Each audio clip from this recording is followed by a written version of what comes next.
اور باقی نبی علیہ السلام نے اپنی پوری زندگی ایک بیوی کے ساتھ ہی گزاری ہے، سیدہ خدیجہ کے ساتھ 24 سال گزارے.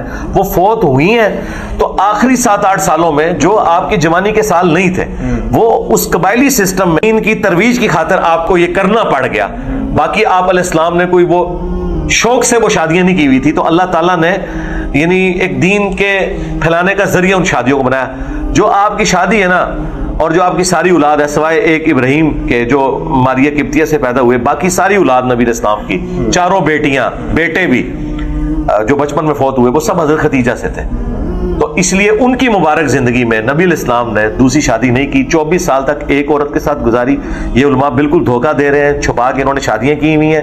مرنے کے بعد وہ عورتیں سامنے آتی ہیں، انہیں وراثت میں سے کچھ نہیں ملتا، چھپ کے نکاح نہیں ہوتا، یہ بدکاری ہے. اور پھر وہ مثالیں نبی علیہ السلام کی دیتے ہیں. تو بھائی نبی علیہ السلام کیا چھپ کے شادی کرتے تھے؟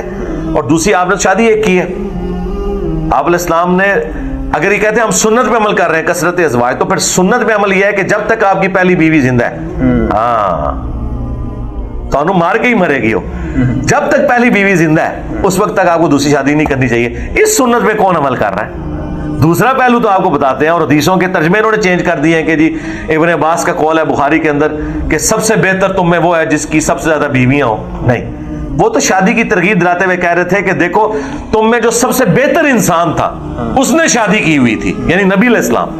یہ نہیں کہ جو زیادہ شادیاں کرے تو وہ بہتر ہوتا ہے. یہ اس کو انہوں نے ترجمہ چینج کر دیا، اور اس کی بنیاد کے اوپر شادیوں کا سارا وہ ایک معاملہ انہوں نے چلایا ہوا ہے.